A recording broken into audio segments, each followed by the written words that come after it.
सोचो, आज तुम बैंक से 1 लाख रुपए का लोन लेते हो और तुम्हारा एक दोस्त बैंक में 1 लाख रुपए डिपॉजिट करता है।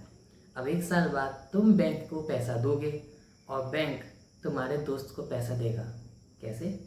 दोनों जगह तो 1 लाख रुपए ही थे, तो ऐसा क्यों हो रहा है कि एक व्यक्ति पैसा दे रहा है और दूसरा व्यक्ति पैसा ले रहा है? तो इसका आंसर सिर्फ एक वर्ड में छिपा हुआ है और वो वर्ड है इंटरेस्ट। आज की इस वीडियो में हम जानेंगे कि सिंपल इंटरेस्ट क्या होता है, कंपाउंड इंटरेस्ट क्या होता है और बैंक क्यों पैसा लेती है और क्यों पैसा देती है, और क्यों कंपाउंड इंटरेस्ट को दुनिया की सबसे पावरफुल फाइनेंशियल कॉन्सेप्ट कहा जाता है। तो आइए शुरू करते हैं। अब ये इंटरेस्ट क्या है, इंटरेस्ट क्या होता है, आइए इस पर बात करते हैं एक सिंपल से एग्जाम्पल को लेकर।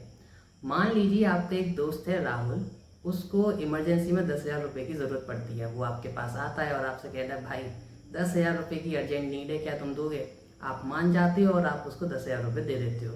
अब जब वो 1 साल बाद वापस आता है तो वो आपको 10,500 रुपये आपको वापस करता है। उसने 500 रुपये एक्स्ट्रा क्यों दिए? यही 500 रुपये जो उसने एक्स्ट्रा दिए उसी को ही इंटरेस्ट कहते हैं। एक साधारण भाषा में बोलें तो दूसरे के पैसे को यूज़ करने का जो किराया होता है वही इंटरेस्ट होता है। अब बात करते हैं कि इंटरेस्ट कहाँ कहाँ लगता है। देखा जाए तो इंटरेस्ट अब हर जगह लगता है। मान लीजिए bike loan, education loan, car loan, credit card, FD, saving account, हर जगह इंटरेस्ट है। और आप किसी लोकल फ्रेंड से या अपने कलीग से या अपने दोस्त वगैरह से आप पैसे लोगे तो वो वहाँ भी कहीं ना कहीं इंटरेस्ट दिया जाता है। मान लीजिए किसी लोकल शॉप पे आपने ज्वेलरी रखकर कुछ पैसे उठाए तो वहाँ भी आपको इंटरेस्ट देना पड़ेगा। तो ऑलमोस्ट हर जगह पैसे के मामले में इंटरेस्ट लगता है। जहाँ से आप पैसे लेंगे वहाँ आपको इंटरेस्ट देना पड़ेगा। अब बात करते हैं इंटरेस्ट की। इंटरेस्ट दो तरीके का होता है, simple interest and compound interest. Simple interest में क्या होता है, जो भी हमारी प्रिंसिपल अमाउंट होती है इंटरेस्ट केवल उसी पर लगता है, ब्याज केवल हमें उसी पर देना पड़ता है। एक एग्जाम्पल से बात करें, मैंने कहीं से 1 लाख रुपए उठाए 10% के इंटरेस्ट रेट से एंड 5 साल के लिए मैंने ये अमाउंट को लिया। जब हम सिंपल इंटरेस्ट कैलकुलेट करेंगे तो उसका एक फॉर्मूला होता है P/R/T/100। ये आपने बेसिक छोटी छोटी क्लासेस में पढ़ा भी होगा। तो जब हम इंटरेस्ट कैलकुलेट करेंगे तो हर साल जो इंटरेस्ट होगा वो 10,000 रुपये का निकलेगा। अगर हम 1 लाख रुपये के हिसाब से देखें तो 5 साल बाद मेरा जो टोटल इंटरेस्ट बनेगा वो होगा 50,000 रुपये, और जो टोटल अमाउंट होगी वो मेरे को ऐड करनी पड़ेगी प्रिंसिपल अमाउंट पे। यानी कि total amount equal to principal amount plus simple interest. Principal amount थी मेरी 1 लाख रुपये और जो इंटरेस्ट निकला वो 50,000 था। तो 1,50,000 रुपये मेरे को रिटर्न करना होगा आफ्टर 5 ईयर्स। यही था सिंपल इंटरेस्ट। अब बात करते हैं कंपाउंड इंटरेस्ट। इसमें होता यह है कि हमें इंटरेस्ट के ऊपर भी इंटरेस्ट देना पड़ता है, इसी को हम इंटरेस्ट और इंटरेस्ट भी कहते हैं। एग्जाम्पल हम सेम लेके चलते हैं कि 1 लाख रुपये मैंने लिया। अब पहले साल होगा क्या कि जो इंटरेस्ट लगेगा वो 1 लाख रुपये के ऊपर लगेगा। तो 1 लाख रुपये के ऊपर जब हम इंटरेस्ट लगाएंगे तो वो हो जाएगा 1,10,000 रुपये। सेम जब हम दूसरे साल देखेंगे तो अब वो इंटरेस्ट 1 लाख रुपये के ऊपर नहीं लगकर 1,10,000 के ऊपर लगेगा। तो जो दूसरी साल जो मेरा इंटरेस्ट बन जाएगा वो हो जाएगा 1,21,000 रुपये। 1,21,000 रुपये मेरे ये दूसरे साल के एंड में हो गया। अब जब मैं तीसरे साल कैलकुलेट करूंगा तो वो जो इंटरेस्ट लगेगा वो 1,21,000 के ऊपर लगेगा और ये ऐसे ही बढ़ता जाएगा। इसका खेल तुम समझ रहे हो, पैसा किस तरीके से तुम्हारा बढ़ रहा है। और सेम चीज़ हमारे सिंपल इंटरेस्ट में नहीं होती थी।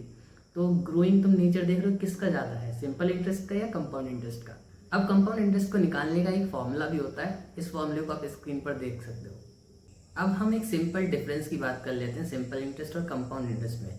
सिंपल इंटरेस्ट में होता यह है कि जो हर साल इंटरेस्ट रहेगा वो सेम ही रहेगा, वो बढ़ेगा नहीं। और कंपाउंड इंटरेस्ट में क्या होता है कि जो इंटरेस्ट होता है वो बढ़ता रहता है। यानी कि अपने पिछले एग्जाम्पल में देखा था जहाँ वो 1,10,000 रुपये जो बढ़ रहा था वो अगले साल 1,21,000 रुपये हो गया, समझ लो। और सिंपल इंटरेस्ट में क्या था कि जो 10,000 रुपये थी वो हर साल 10,000 रुपये से ही बढ़ेगा। तो यही एक बेसिक डिफरेंस था। एक छोटे से एग्जाम्पल की बात कर लेते हैं जो कि हम रियल लाइफ में फेस करते हैं। मान लीजिए आपने एफडी कराई, एफडी में अब मैं आपसे क्वेश्चन पूछा हूँ, आपको सिंपल इंटरेस्ट मिलता है या कंपाउंड इंटरेस्ट मिलता है? सोचिए, आपने खूब सोचा तो मैं बता देता हूँ, एफडी में हमको कंपाउंड इंटरेस्ट मिलता है। अब बात करते हैं क्रेडिट कार्ड की। क्रेडिट कार्ड में मान कर देखिए कि पेमेंट डिले हुआ, हमने उससे पैसे लिए लेकिन पैसे देने में उसको देरी हो गई, तो क्या वो उसमें कंपाउंड इंटरेस्ट लगाएगा या सिंपल इंटरेस्ट लगाएगा? सोचिए। तो इसमें लगता है कंपाउंड इंटरेस्ट, मेरे को उसको पैसा देना पड़ेगा कंपाउंड इंटरेस्ट के अकॉर्डिंग। और एफडी में पैसा मेरे को रिटर्न होगा कंपाउंड इंटरेस्ट के अकॉर्डिंग। तो आज हमने सीखा कि इंटरेस्ट क्या होता है, सिंपल इंटरेस्ट क्या होता है, कंपाउंड इंटरेस्ट क्या होता है, इनके बीच में डिफरेंसेस देखे, इनके फॉर्मूला देखे और इनके एग्जाम्पल के लिए हमने समझा। अब एक लास्ट में लाइन कहूँगा कि सिंपल इंटरेस्ट केवल आपको पैसा देगा, लेकिन कंपाउंड इंटरेस्ट आपको पैसे के ऊपर पैसे बना कर देगा। तो सोच आपकी है, करना क्या है नहीं करना वो आपके ऊपर है। आपने एक नई लर्निंग ली, ऐसी ही लर्निंग के लिए जुड़े रहिए हमारे साथ। लाइक शेयर सब्सक्राइब करना ना भूलें एंड थैंक्स फॉर वॉचिंग।